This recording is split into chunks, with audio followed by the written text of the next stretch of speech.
Monggo yang lain. Silakan. Baik, insya Allah, Ustazah, kita izin mulai kajian kita malam hari ini.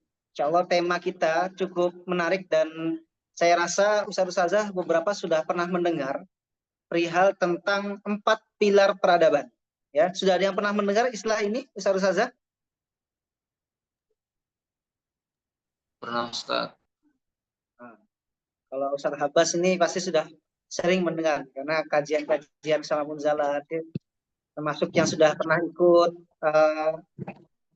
Masjid Enterprise ataupun pelatihan Masjid Bilioner ya dan lain sebagainya. Ini sudah akrab dengan istilah 4 pilar peradaban. Tapi guru-guru yang lain bagaimana? Sudah pernah mendengar atau pertama kali ini? Yang dari Kerinci, ini. Kalau Bunda Salmeda pernah mendengar belum? 4 pilar peradaban. Kayaknya belum. Belum ya, Masya Allah. Ini kalau ilmunya dijual bisa 2 juta ini. Masya Allah. Tanya sama Ustaz Habas yang pernah ikut pelatihannya nih. Iya, berkah bagi tim kan Ustaz. Ustaz Habas sudah pernah mendengar ini kan Ustaz Habas ya? Insya Allah sudah. Kalau Ustaz Habas ikut pelatihannya waktu itu berapa Ustaz Habas? Saya nggak ikut pelatihan Ustaz, cuman ngikutin dari YouTube, dari ikut kajiannya ya, YouTube-nya. Nah, dari buku-bukunya juga saya beli. Kan Siap. dulu rencananya bukan begitu. 4 pilar peradaban ini memang spesifiknya lebih kepada masjid ya. Jadi teman-teman ustazah yang punya mimpi cita-cita ingin bangun masjid, maka 4 pilar inilah yang menjadi ruh atau kuncinya. Tapi menariknya malam hari ini saya menyematkan 4 pilar peradaban bagi guru ngaji. Nah, betul Ustaz Ihsan ya, Umi Evi ya. Ustaz Ihsan pernah sering bahas ini. Jadi ternyata beberapa waktu lalu ya, ini juga sudah dibahas di Guru Ngaji untuk Negeri kemarin kita adakan majelis hufaz ya. Di sini ada Ustazah Halimah, ada Ustaz Hamdani ya. Kemarin kita juga sempat bahas tentang 4 pilar peradaban yang ternyata 4 pilar peradaban ini juga bisa diterapkan bagi kita ngaji. Guru-guru ngaji. Jadi bukan hanya mereka ingin buka masjid ya, karena 4 pilar ini namanya pilar ya. Kalau pilar itu berarti posisinya di mana Ustazah? Iya. Hilang. Kalau misalnya kita bilang pilar-pilar masjid, berarti dia itu ibarat apa? Apa sih istilah lain dari pilar itu ya? Tiang. Tiang. Ya, tiang. Jadi kalau seandainya tiang-tiang ini nggak ada, roboh nggak bangunannya? Roboh ya, roboh. Jadi namanya 4 pilar peradaban. Jadi ini yang menjadi penopang bagaimana peradaban itu bisa besar. Dan ini juga yang menjadi penopang pada akhirnya peradaban Islam dari mulai zaman Nabi Muhammad SAW sampai hari ini itu masih eksis agamanya ya. Di samping sejarah-sejarah yang menyebabkan kemunduran dan kemajuannya ya, tapi pilar-pilarnya tetap ada. Yang inilah menjadi kunci bagi lembaga kita, wabil khusus lembaga Quran, menjadi salah satu lembaga yang bisa istiqomah dan memberi kontribusi pada masyarakat. Apa saja pilarnya? Nah, yuk kita sama-sama izin bahas. Nanti silakan sharing-sharing ya Ustazah malam hari ini.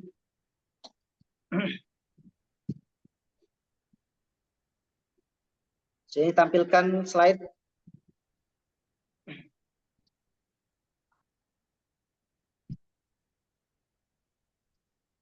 Jadi memang ilmu 4 pilar peradaban ini adalah ilmu yang dikembangkan ya oleh Kiai EN termasuk guru-guru kita yang ada di Ismu Yahya ya. Dan salah satu yang masih sering membahas ya Ustaz Ihsan.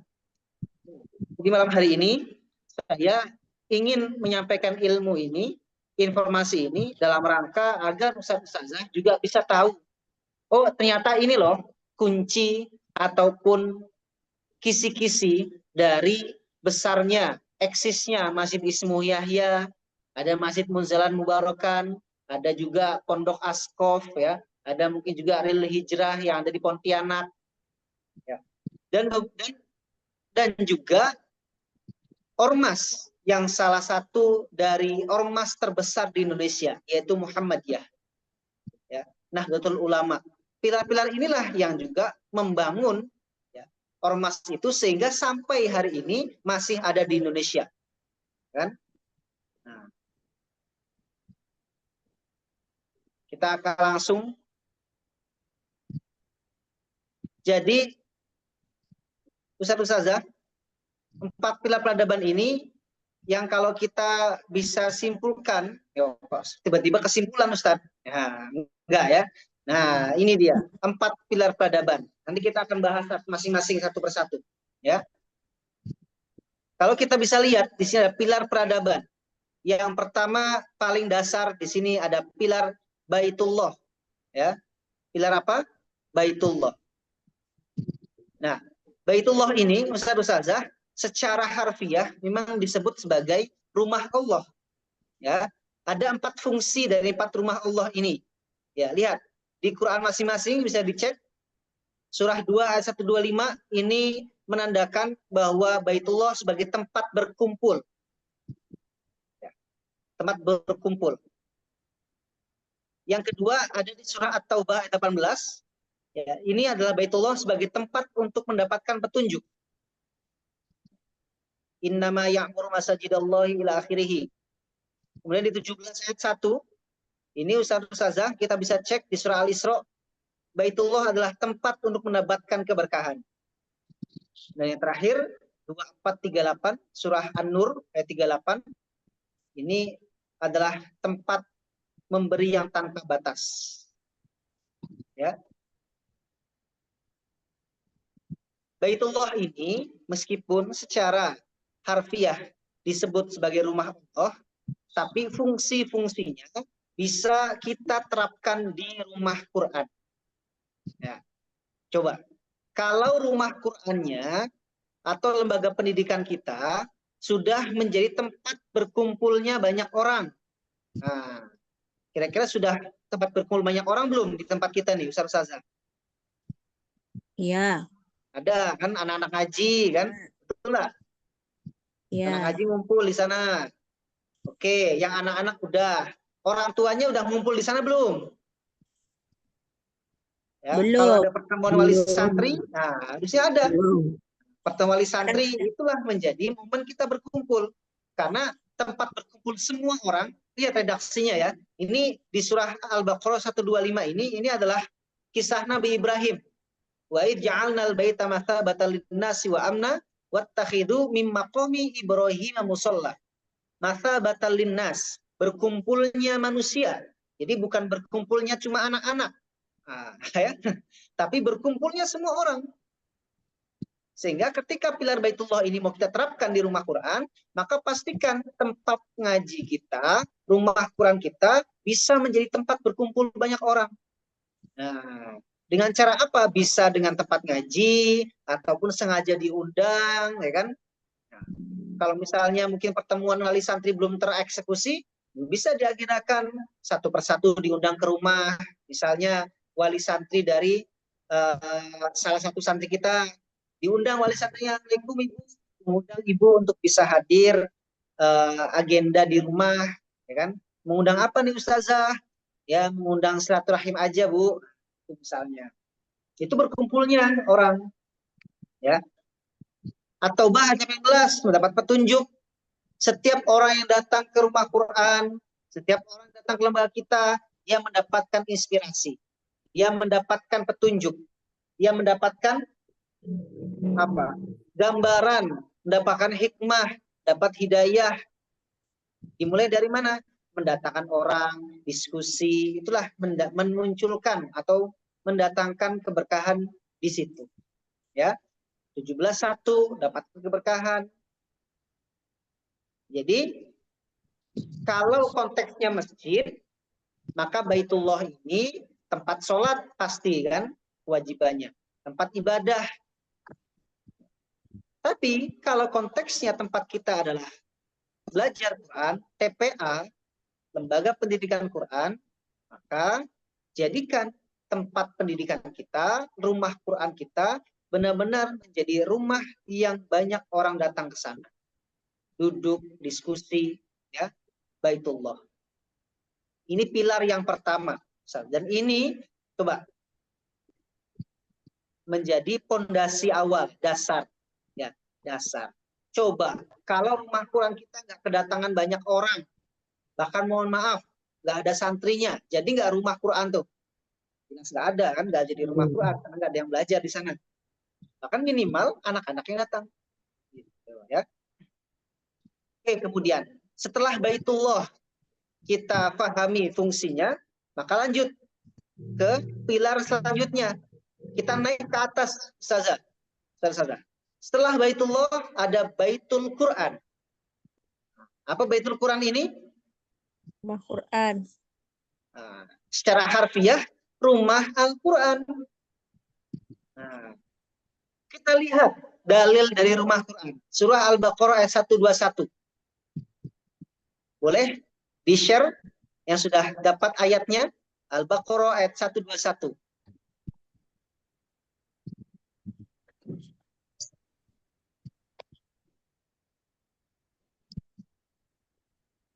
Innalladzina yatluna kitaballah. Innalladzina, apa ayatnya? Mohon maaf. Alladzina atainahumul kitab. Alladzina atainahumul kitaba yatlunahu haqqa tilawati. Ulaika yu'minuna bih wa may yakfur bihi fa ulaika humul khosirun. Nah, lihat. Ini pondasi bagi ustaz-ustazah yang mengelola rumah Quran. Orang-orang yang telah kami berikan Alkitab Al-Quran kepadanya. Apa tugasnya? Pertama, mereka membacanya dengan bacaan yang sebenar-benarnya. Nah, ini kalau konteksnya ilmu tahsin, berarti kita harus belajar tahsin. Haqqo tilawati. Kata guru saya, Ustadz Andri, ya, haqqo tilawati itu berarti dia membaca dengan hak-hak Quran. Sesuai makhrajnya, sesuai hukum tajwidnya, ya. Tapi apakah tugasnya selesai hanya dengan bacaan yang sebenarnya? Ada lanjutannya. Mereka beriman kepadanya. Tuh, ya. Tidak hanya membacanya dengan betul, tapi beriman juga kepada Al-Quran, mengamalkan isinya. Karena konsekuensinya, kalau nggak iman, maka barang siapa yang ingkar kepadanya, maka mereka itulah orang-orang yang rugi. Pilar Baitul Quran ini, Ustazah, sama dengan pilar pendidikan. Ya, apa pilar apa? Pendidikan. Dan ini sekarang sudah dieksekusi dan dilaksanakan oleh semua guru-guru ngaji yang hadir malam hari ini. Ya enggak? Ustazah, hari ini ya, pada kesempatan hari ini semuanya punya santri ya. Kalau nggak ada yang punya, ada yang nggak punya santri, kasih tahu biar saya kasih. Ya, semuanya punya santri, punya lembaga, punya rumah Quran, taman pendidikan Quran, ya, bahkan mengajar di pondok-pondok, sekolah. Tadi ada Pak Surwanto, sekolah kan, semuanya pilar pendidikan. Dan pendidikan itu konteksnya, ya, tugas utamanya dari ayat ini tidak hanya sekedar membaca dengan sebenar-benarnya, tapi juga beriman, mengamalkan isinya. Ya, karena kalau misalnya kita nggak beriman, kita sekedar membaca tapi tak beriman, maka tidak bisa terpraktekkan. Ya, ini Baitul Quran. Setelah Baitullah ada Baitul Quran. Nah, oke. Sebelum kita lanjut ke pilar yang berikutnya, perlu kita pahami Ustazah.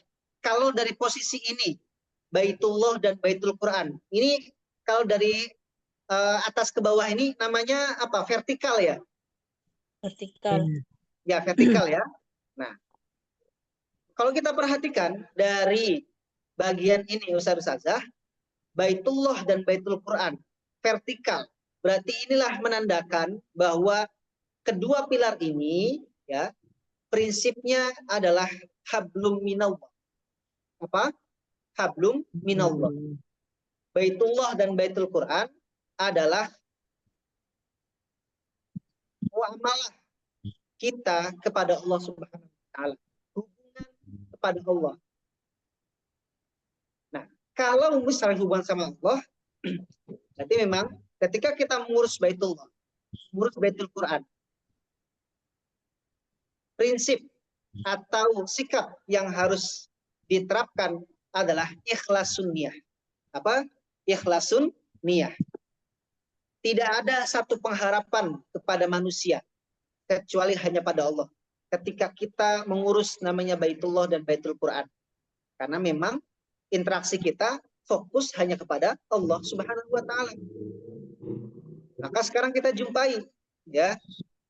Ada nggak sih ustaz-ustazah orang yang hanya fokus ngurus masjid aja, bersih-bersih, azan, mohon maaf ya, azan, kemudian dia tidur di masjid. Ada nggak mereka yang kaya raya gitu? Ada nggak sih? Enggak. Marbot masjid yang cuma tugasnya di masjid, bersih-bersih aja, ada nggak? Nggak ada. Mungkin bisa bilang nggak ada. Ini menjadi jawaban. Ketika orang, misalnya kita mikir, kenapa ya orang itu di masjid, rajin sholat, kan? Tapi kok hidupnya nggak kaya raya, kan? Gitu misalnya. Kok dunianya nggak besar, dunianya nggak banyak. Gitu. Karena memang ngurus rumah Allah, itu hubungannya sama Allah. Dan tidak ada balasan duniawi, ya, kecuali ketenangan, ya, ketenangan hidup. Termasuk juga, mohon maaf, guru-guru ngaji. Guru-guru ngaji kita itu, ya, kalau tugas aktivitasnya hanya fokus mengajar Quran, ya, hanya fokus, ya, mengajar anak-anak, ya, tanpa yang lain, ya memang secara kebutuhan dasar insya Allah bisa terpenuhi. Tapi untuk menjadi suri tauladan bagi kebanyakan orang bisa dikatakan belum, ya, karena memang hubungan Baitullah dan Baitul Quran ini hubungan sama Allah saja, ya. Maksudnya apa? Maksudnya adalah ikhlasun niyah, niatnya itu hanya konteks pada Allah, sehingga kita hanya bisa menggantungkan hidup sama Allah saja, ya, tidak ada hubungannya sama manusia. Pertanyaannya, Ustadz, gimana dong? Katanya kalau ngurus Quran hidupnya akan mulia dan dimuliakan. Kalau misalnya sebagai orang-orang yang mengajar ngaji, katanya khairukum man ta'allamal Quran wa 'allamah. Sebaik-baik orang itu yang mengajar belajar Quran. Betul nggak kayak gitu? Makanya guru-guru kita merancang sebuah mekanisme seperti ini, 4 pilar peradaban. Tadi kita baru bahas 2 pilar, pilar Baitullah sama Baitul Quran. Guru-guru ngaji, pengajar Quran, pimpinan pondok pesantren, kalau ingin membangun peradaban, konsekuensinya adalah harus mengamalkan 4 pilar ini. Nggak cukup cuma menjadikan tempatnya tempat kumpul rumahnya. Nggak cukup menjadikan tempat ngajinya hanya sebagai belajar Quran saja. Nggak cukup hanya sebagai tempat belajar tahsin. Nggak cukup hanya sebagai tempat belajar tajwid. Harus ada apa? Makanya ini ada Baitul Mal dan Baitul Mu'amal. Nah, ya. Ini yang horizontal. Jadi inilah bagaimana hubungan kita sama manusia. Apa itu? Contoh yang pertama ada Baitul Mal. Apa Baitul Mal ini, Ustazah? Kalau di masjid tempat zakat, ya. Baitul Mal rumah harta kalau secara harfiahnya, ya. Baitul Mal. Kalau di masjid ada namanya UPZ, ini pengelola zakat. Nah, tapi kalau lembaga Quran bisa nggak bikin Baitul Mal? Ya memang nggak bisa. Tapi fungsi-fungsinya bisa kita terapkan, Ustaz. Apa fungsi-fungsi dari Baitul Mal? Mari kita cek ayat-ayatnya. Ini hanya kita cek beberapa, ya. Surah At-Taubah ayat 103. Khudh min amwalikum. Khudh min amwalihim. Sodaqatan tutahhiruhum wa tuzakkihim. Ambillah zakat dari sebagian harta mereka. Dengan zakat itu kamu membersihkan dan mensucikan mereka. Itu yang pertama. Yang kedua, Surah Al-Baqarah ayat 261 sampai 274. Nah, ini ayat 261 sampai 274 ini ayatnya semua tentang bersedekah dan infak. Bisa dicek. Apa hikmahnya? Asas bersedekah dan menginfakkan sebagian harta yang Allah titipkan dan dilipatkan hingga berlipat-lipat.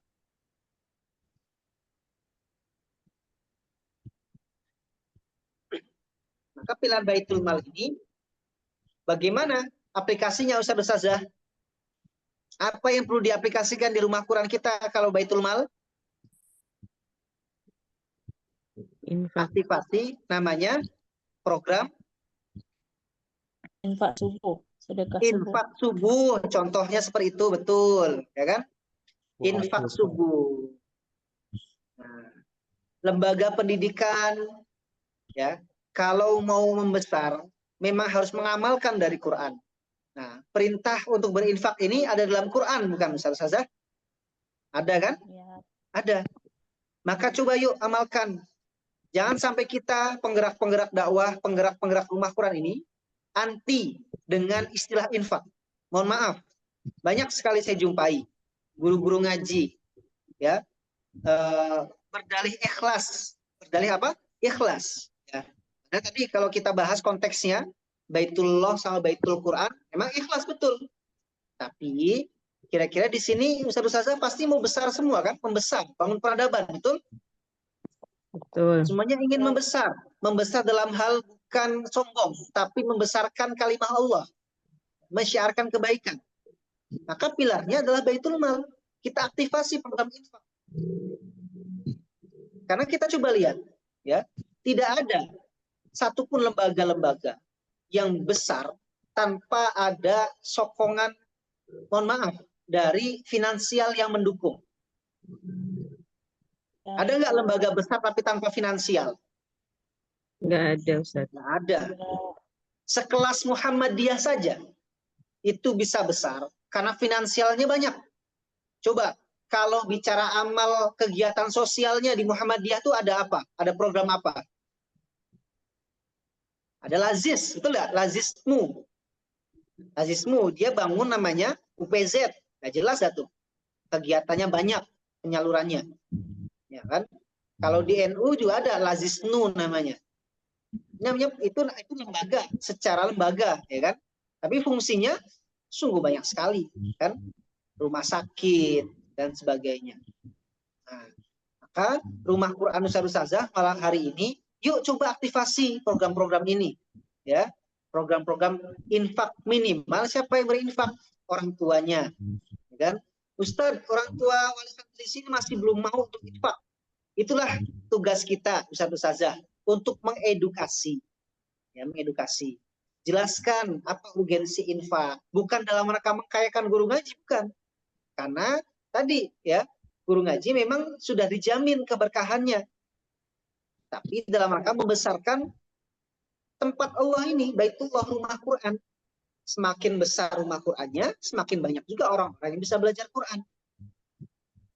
Maka kalau di Hizbul Yahya ini dibuat program khusus, memang ada program sosial yang dikegiatkan. Ya. Terakhir, selain Baitul Mal, di sebelah kanan ada sayap sebelah kirinya.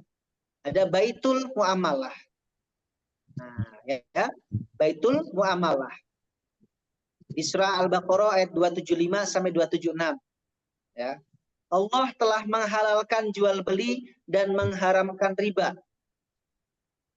Dan ayat ini berlaku universal, bukan hanya mereka yang memang tugasnya sebagai pedagang, ya, tapi bagi mereka yang ingin mendapatkan keberkahan, ya, dan menghindari riba. Ya, Allah telah menghalalkan jual beli dan mengharamkan riba. Amal usaha, jualan, Ustazah, ya. Kita lihat Rasulullah jualan nggak? Jualan, ya kan? Imam-imam madhab, Imam Hanafi, jualan nggak Imam Hanafi itu? Jualan apa Imam Hanafi, tahu nggak? Ada yang tahu? Imam Hanafi itu jualan kain, Ustazah. Beliau seorang ulama, tapi juga pedagang, jual kain, Ya. Nah, kalau dikontekskan dengan aktivitas kita, lihat. Ya, kalau tadi itu sebagai pilar, nah ini. Jadi Baitullah ini kita sebut ya rumah Quran kita, ya. Rumah Quran kita sebagai tempat berkumpul, rumah Quran kita sebagai tempat untuk mendapatkan petunjuk, penuh keberkahan, ya kan?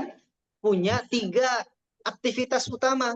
Amal pendidikan, yaitu tugasnya mengajar Quran, belajar mengajar, ya kan? Pendidikan, kajian. Ada program amal sosial. Apa program amal sosial itu? Program-programnya. Jadi dari infak yang masuk, ya nanti dikelola jadi program-program. Di rumah Quran Ismuyahnya kita lagi buat namanya program tetangga baik. Sarsaza. Apa tetangga baik itu? Tetangga baik ini adalah program memberikan hadiah ke tetangga kanan, kiri, depan, dan belakang dari rumah Quran. Kalau saya di sini dua rumah samping rumah Quran. Apa yang diberikan? Kadang kita bikin parsel buah-buahan. Kalau kemarin itu, Jumat kemarin, kita bikin parsel itu, bahan-bahan bikin sop. Ya, bikin sop. Jadi isinya ada kol, ada kacang buncis, ya, ada wortel, ada kentang, ada bumbu racik sop, ya, ada bakso. Nah, kita kemas, kita kasihkan ke tetangga-tetangga. Itu juga menarik perhatian. Oh, ternyata rumah Quran ini nggak cuma ngaji, tapi juga berbagi, ya kan? Ustaz belum cukup baru bagi-bagi, ya udah berbagi ke anak-anaknya aja, anak-anak yang di rumah Quran. Itulah menjadi sarana kita berbagi program sosial. Nah, terakhir adalah Baitul Muamalah, amal usaha yang ini dikelola secara profesional. Ya. Jadi Ustazah, kalau kita konteks ya lihat studi kasus di rumah Quran kita misalnya. Kalau saya lihat ini misalnya yang sudah berjalan itu di tempatnya Ustaz Habas. Nah, Ustaz Habas ini saya lihat sudah bergerak semua, ya. Enggak Ustaz Habas? Insya Allah Ustaz. Kalau Ustaz Habas misalnya dilihat dari Baitullah, nah, tempat berkumpulnya banyak orang. Sana nggak cuma anak-anak ya Ustaz ya, ada lansia juga, ada, betul nggak? Ada ibu-ibu muda. Ibu-ibu muda, ibu-ibu tua, kan? Orang tuanya kumpul di sana. Ya. Bahkan ngadakan kurban yang biasanya apa?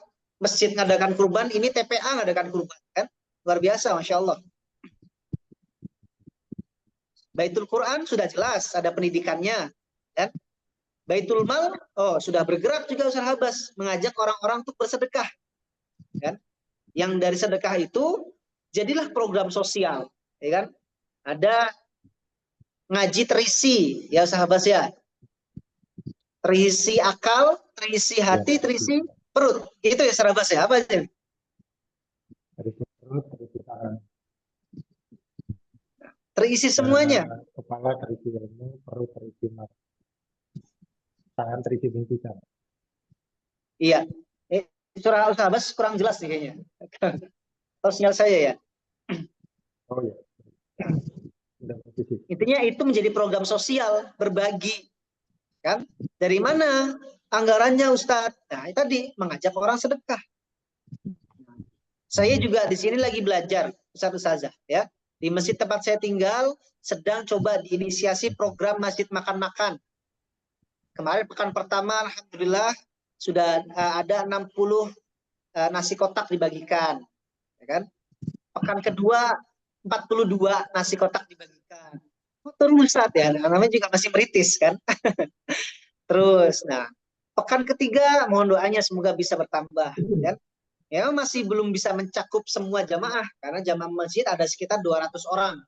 Sebanyak PR-nya kan. Tapi yakin Ustazah, setiap program yang perintahnya ada dalam Quran, maka anggarannya sudah Allah siapkan. Coba ulangi gimana? Kalau program perintahnya ada dalam Quran, maka anggarannya sudah Allah siapkan. Ustadz Habas ketika bikin TPA, mungkin awalnya berpikir dari mana nih uangnya.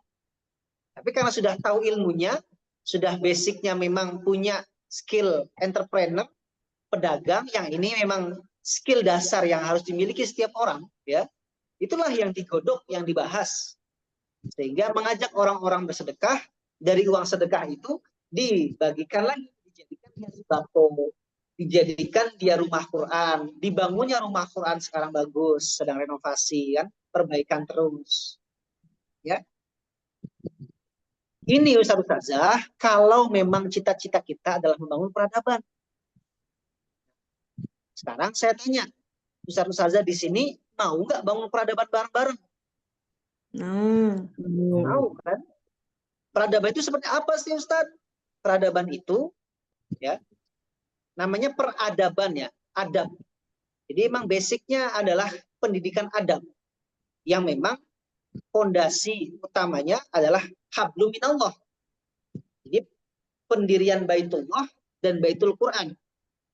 Ismu Yahya sudah baru 3 tahun tapi cukup besar namanya, dikenal banyak orang. Apa yang diinisiasi dari awal? Pendirian masjid. Masjid dibangun, Baitullah. Bagaimana trik mendatangkan orang banyak? Ya, dibuatlah program dari Baitul Mal karena memang sudah punya anggaran di sana. Dibuatlah pasar bahagia. Dibuatlah pondok Quran. Ya, pondok Quran merekrut santri menjadi kader. Ya, mungkin di sana angkatan 20 orang. Lalu untuk mengajak orang banyak lebih lagi, buatlah pasar bahagia. Program Baitul Mal di situ. Dibagi-bagikan tuh sayur-sayur ke orang banyak. Mulai dikenal orang banyak. Tapi apakah cukup hanya dengan Baitul Mal? Mengajak infak sedekah saja? Nggak cukup. Dibuatlah Baitul Muamalah. Mereka mempraktekkan wa ahallallahu al-bai'a wa harrama riba. Allah menghalalkan jual beli dan mengharamkan riba. Jadi kan logika sederhananya, kalau kita mau terhindar dari riba, maka jual belilah. Gitu. Maka saat ini ya yang ada pondok pesantren, nah ini ada pondoknya Bunda Salmaida, ada sekolahnya Pak Sudarwanto. Amalkan 4 pilar ini. Ya. Kalau secara fungsi sudah berjalan, maka hadirkan wujud fisiknya. Apa wujud fisiknya? Baitullah. Fisiknya adalah apa? Rumah Allah, masjid. Sudah ada masjid belum di sana? Masjid yang memang dipakai untuk masyarakat, gitu ya. Sudah ada sekolah belum, tempat belajar, Baitul Quran, ya kan? Baitul Malnya sudah ada belum, lembaga zakat, UPZ.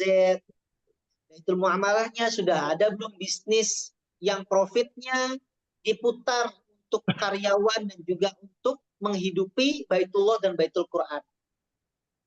Nah, jadi 4 pilar ini bukan ilmu baru sebenarnya Ustazah. Inilah yang dilakukan oleh Rasulullah juga. Ya. Rasulullah ketika datang ke Madinah, apa yang dikerjakan pertama kali? Bikin masjid. Masjid Nabawi. Apakah hanya sekedar masjid? Kajian Quran ada di sana, majelis ilmu. Itulah wujud Baitul Quran, pendidikan. Kan?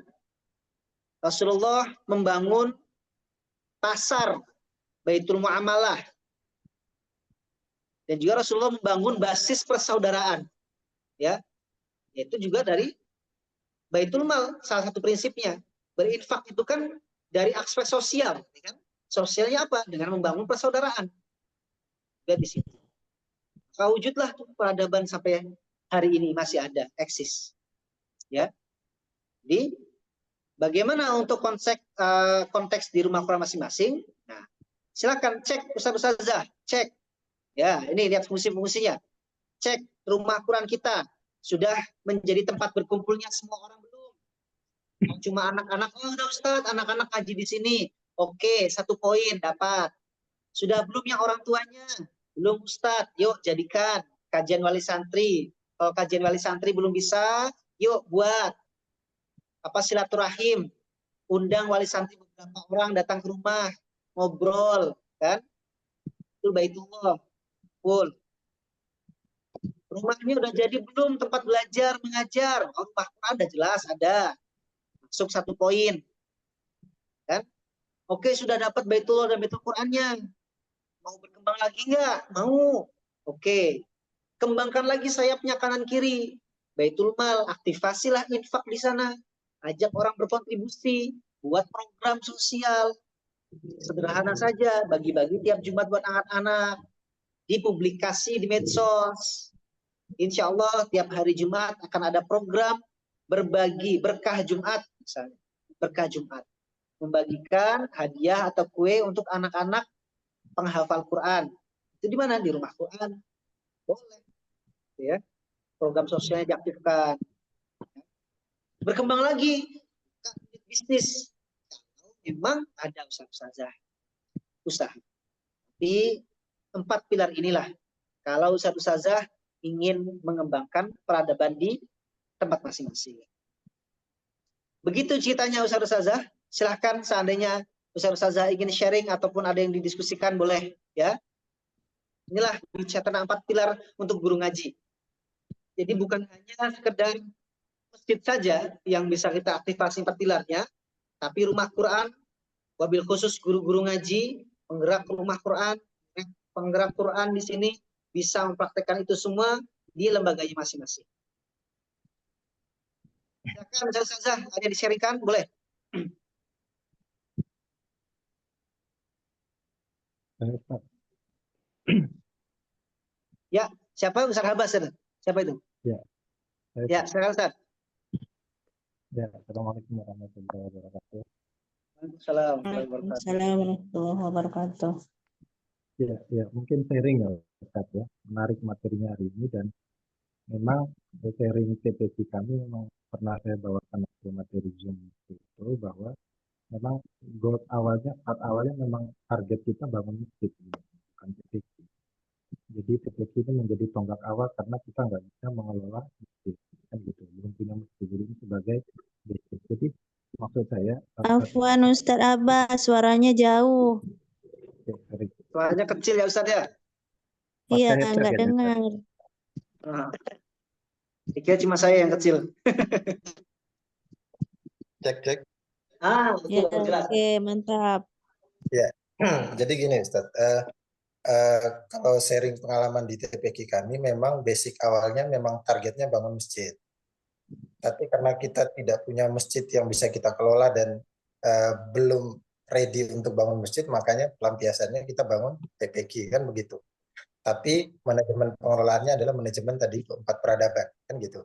Nah maksud saya Ustadz Uzaza kita dari awal memang kalau bisa semua punya cita-cita bahwa walaupun sekarang kita punya TPQ, target kita nanti TPQ kita punya masjid. Jadi bukan masjid punya TPQ, kita balik. TPQ kita suatu saat harus punya masjid walau antara kita bangun atau kita kelola masjid.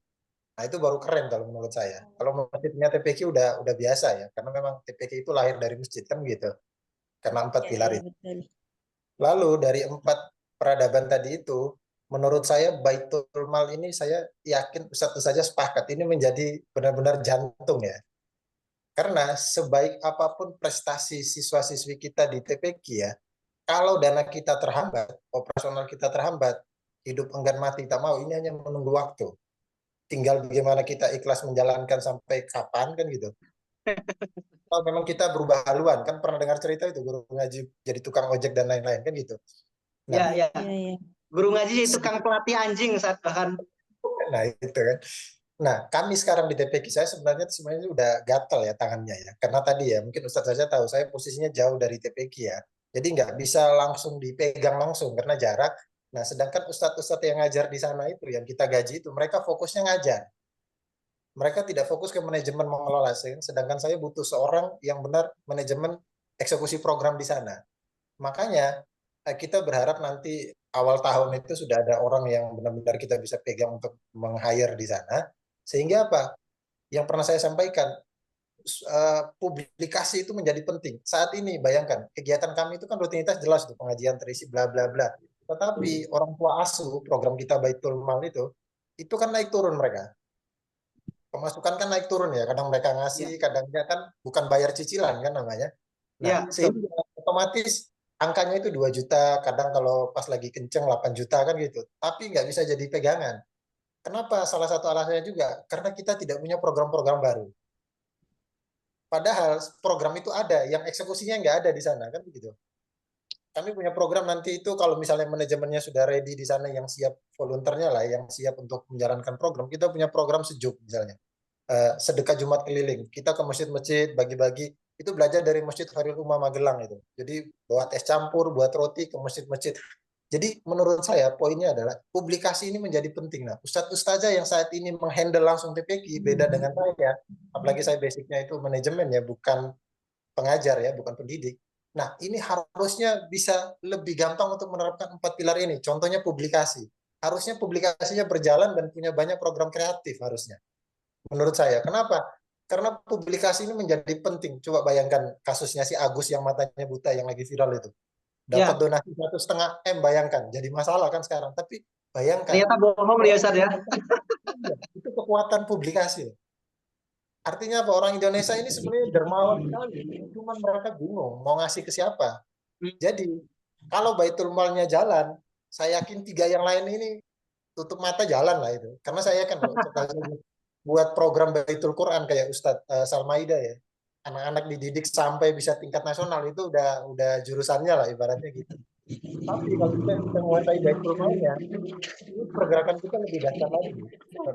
Jadi harapan saya Baitul Mal ini atau 4 pilar ini bisa sama-sama menjadi basic kita untuk jadi pegangan. Jadi kalau sekarang kita sudah di Baitul Quran, maka berikutnya bagaimana Baitul Mal kita berjalan. Untuk menjalankan Baitul Mal, publikasinya harus berjalan, programnya harus sekreatif mungkin. Ini kan zaman digital ya. Dan untuk menjadi viral sekarang kan begitu gampang sebenarnya. Kita di pelosok manapun bisa jadi terkenal. Entah caranya baik, entah caranya buruk kan gitu. Jadi sekali lagi, menurut saya, ustadz-ustazah yang saat ini menghandle langsung TPQ-nya, harusnya 4 pilar ini lebih cepat dan lebih bisa gampang untuk dijalankan. Begitu Ustadz Naufal, Supra. Masya Allah. Siap. Berkah terhabat. Ya. Bisa jadi inspirasi kita. Ustazah. Sekali lagi sahabat ini menghandle TPQ-nya dari jauh. Kan? Tadi sampaikan tadi beliau sampai gatel ya, geram atau kalau orang Pontianak bilang geram ya kan. Geram ini aduh. Ustaz, kalau pengajar-pengajar di sana ini bisa nggak dilibatkan untuk Zoom seperti ini Ustaz? Gimana Ustaz? Kalau pengajar-pengajar di TPQ sana itu kalau misalkan dilibatkan Zoom seperti ini bisa nggak sebenarnya? Dilibatkan Zoom bisa, cuman karena mereka di kampung, bicara jaringan, bicara paket data dan lain-lain. Nah, kalau untuk mungkin saya akan, karena begini Ustaz, mereka ini anak-anak baru yang lulus pondok, sehingga beban pikirannya belum bisa dikasih banyak. Mereka bukan belajar. Iya, mereka bukan petarung di lapangan seperti relawan yang benar-benar kayak di Sidak misalnya atau relawan apa itu ya, Paskas misalnya. Ya. Makanya itu saya butuh orang-orang seperti itu yang belum ada untuk eksekusi program mereka, makanya tidak saya bebankan terlalu berat. Karena kalau mereka angkat tangan, saya nggak punya orang lagi untuk ngajar, akhirnya nggak jalan semua. Jadi ini benar-benar menarik. Saya punya orang di kampung yang benar sekarang itu benar dia itu orang penggerak dakwah, cuman masih merantau ke Kalimantan di Buntok ya, Palangkaraya ya, daerah sana. Dia nunggu anaknya wisuda lulus ini baru sekitar awal tahun gitu baru dia pulang. Jadi saya menunggu dia pulang untuk eksekusi program. Makanya kita semua program nggak kita keluarkan, mengukur sama kemampuan tenaga di sana. Padahal sebenarnya kita ingin segera. Misalnya bagian dokumentasi itu harus 1 orang khusus, nggak bisa orang lain. Saya itu banyak kegiatan di sana nggak saya posting karena cara ngambil gambarnya nggak pas, kameranya kayak gitu lah Ustaz. Sehingga publikasi agak terhambat akhir-akhir ini, makanya berpengaruh kepada kalau kita baca bisnis ya, omsetnya menurun. Jadi sekarang lagi di fase landai ya berarti Ustaz ya? Ya, jadi bagaimana menjaga biar program rutinnya yang standar jalan dulu deh. Ya, ya. Yang penting anak-anak bisa ngaji, lansia ngaji. Kita punya gerakan anak-anak muda kita kumpul kayak misalnya di Ismu Yahya atau di Masjid Malikinya Ustadz Taki Malik itu ya. Ya. Malam minggu. Lahan di depan sudah siap semua. Jadi intinya gini, program sudah ada di otak, tinggal eksekusi. Nah, yang eksekusi orangnya nggak ada. Tapi kalau apa diskusi pekanan atau secara apa periodik sama pengajar di sana ada Ustaz? Sayanya atau maksudnya gimana? Ya, maksudnya Ustaz Habas yang ada di Blitar saat ini dengan tim yang ada di NTT sana itu ada pertemuan rutin via online atau gitu ada? Oh enggak, karena cuma 2 orang, saya biasanya komunikasi lewat WA, telepon, kadang video call untuk menanyakan perkembangan santri. Oh Jadi ya, berarti ada tetap komunikasi kalau seperti itu pertemuan rutin Ustaz ya? jadi tapi kan saya nih gatalnya karena program-program sosial itu nggak berjalan, karena kan TPI kita kan memang targetnya fokusnya ke program sosial, Ustaz. Iya. Sehingga tidak berjalan maksimal. Nah, itu yang menyebabkan efeknya kemana-mana, omset menurun, lalu orang tua asuh juga angin-anginan kan gitu. Karena kan melihat makan-makan. Karena gini, sesuatu yang bisa kan, yang sudah biasa kan tidak menjadi sesuatu yang mewah lagi. Misalnya makan-makan. Orang tua asuh udah biasa melihat itu. Kita butuh launching program baru lagi. Sedangkan kalau saya Iya. launching, itu di sana tidak siap timnya. Nanti daripada berantakan, kita pending dulu sambil menunggu ada orang yang siap untuk pegang manajemen. Ketua TPQ lah bahasanya. Kayak gitu. Jadi makanya saya bilang tadi kalau ustazah yang menghandle langsung tiap hari, saya kalau NTT dekat kayak Surabaya ke Blitar gitu ya 3 jam lewat tol, saya mungkin seminggu sekali ke sana itu bahkan ini kan lewati gunung, bukit, lembah semua kayak gitu Masya Ustaz. Jadi Allah. harusnya bisa dimaksimalkan sih ustazah. Ini hanya bicara dalam mindset, cara berpikir Ya, betul, betul, betul. kayak gitu. Masya Allah. Seperti itu. Siap ya. Semangat dari NTT Blitar nih sampai enggak ke Riau Ustazah Salmaida? Sampai. Sampai ya. Sampai enggak ke Jakarta Utara tempat Bu Maimunah nih semangatnya? Ya. Jadi memang energi pengasuh ya, pengasuh pengelola itu ya dari mulai Blitar jauh sampai ke NTT juga harus bisa dirasakan ya bagaimana effortnya Ustadz Habas membina kan anak-anak adik-adik yang pengajar di sana, semangatnya dan sebagainya. Emang perlu kesabaran yang tinggi. Ini kan kalau KIN biasa nyampaikan itu memang perlu kesabaran yang tinggi ketika ingin mengelola orang yang jauh biasanya ya. Karena Habas kan jauh nih dari Blitar, di Blitar kan.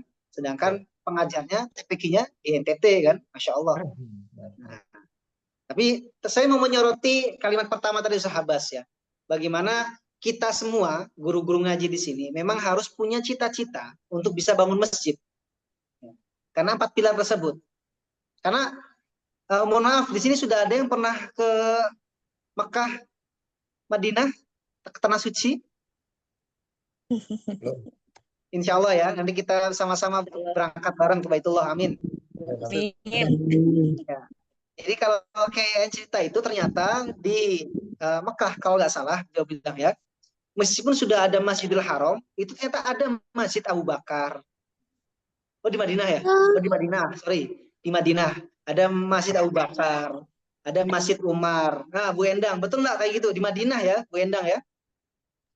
Iya, Ada betul. Masjid Umar, ada Masjid Abu Bakar, ya kan? Ada Iya. Masjid Aisyah, betul ya? Iya. Pertanyaannya kenapa para sahabat kok punya masjid sendiri padahal udah ada Masjid Nabawi kan gitu? Iya.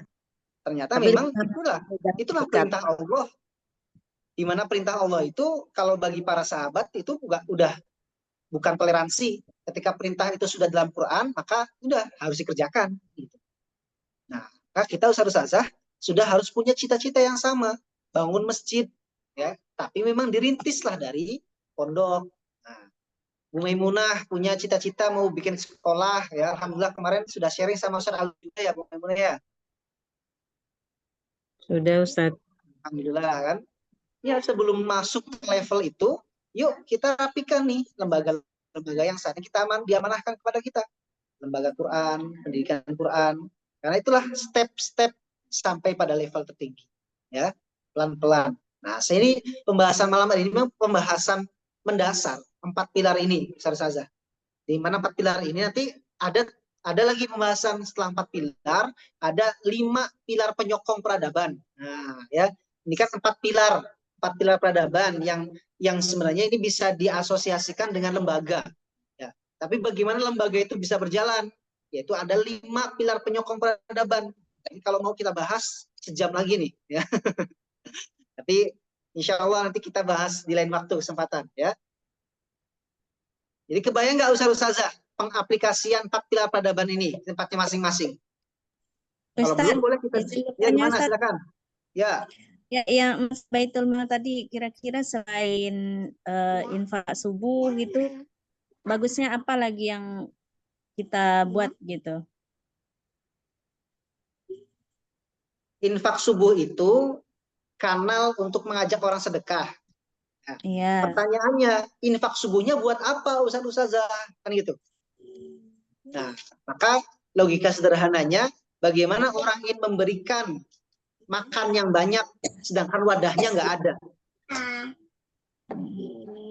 Ustaz Habas di sana ada program terisi kan, ngaji buat lansia, habis balik-balik bawa sembako. Nah ini program sosial, ya dimana bisa dikemas, ya kan, dijual bahasanya, diajak siapa Bapak Ibu yang ingin berkontribusi, mengajak untuk memberi hadiah buat lansia yang ngaji.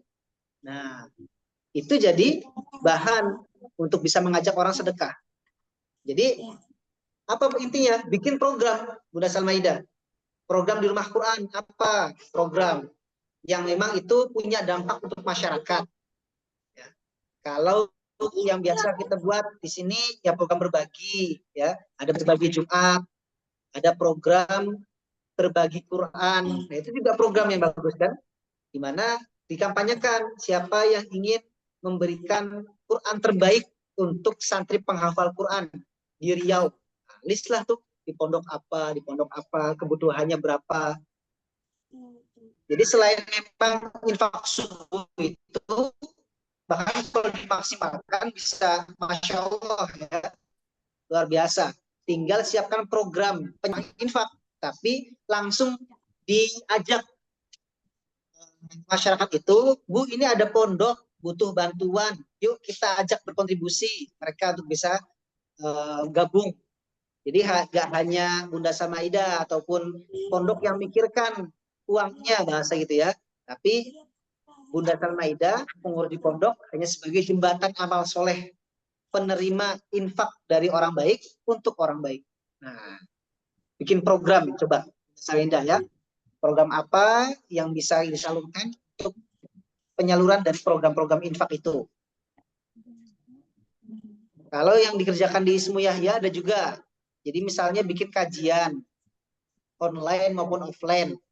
Nah, closingnya apa? Closingnya sedekah. Kan?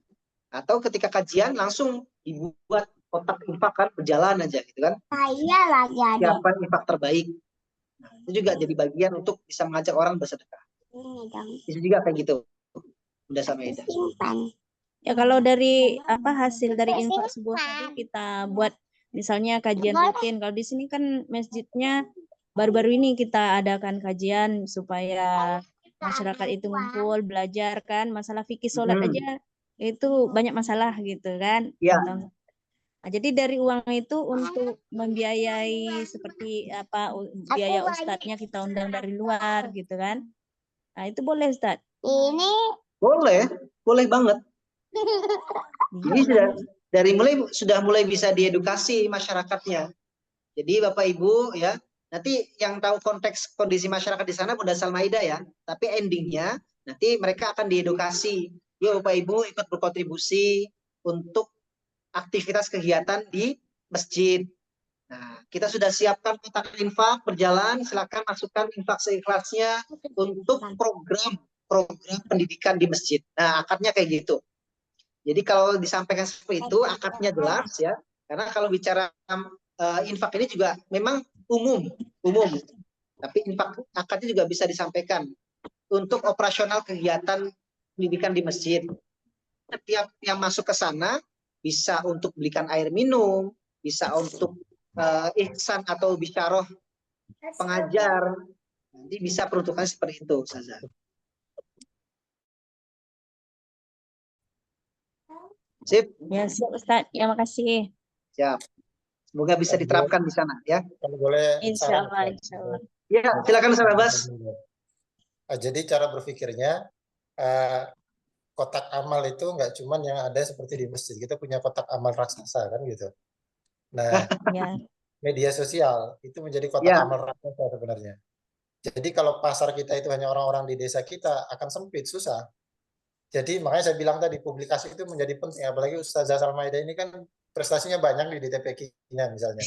Nah, itu harus jadi bahan promosi sebenarnya. Makanya tadi harus ada mental bisnisnya memang.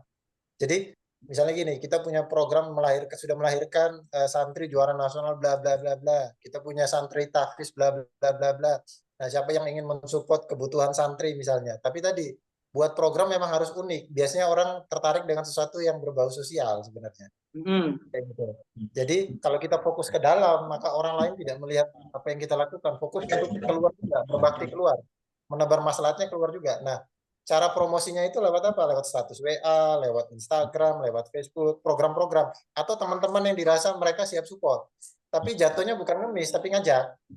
Misalnya, Bu A, mau nggak support kegiatan kita? Kita punya program orang tua asuh, misalnya kayak di TPK kita ya, untuk membiayai 10 program pokok kita. Gaji imam masjid, untuk operasional TPK, untuk pembenahan sound system dan lain-lain, untuk makan santri dan seterusnya gitu kan ya. Jadi kita jual program, tapi jatuhnya nggak ngemis. Jadi kalau ada orang-orang tertentu kita langsung tembak aja langsung. Japri kita nelpon, mau nggak support? Ini ada peluang amal soleh, bla bla bla bla segala macam. Jadi jatuhnya tadi presentasi. Betul. Status WA. Karena kalau kita lihat ada teman kita yang dia punya kemampuan finansial, siapa tahu dia belum tahu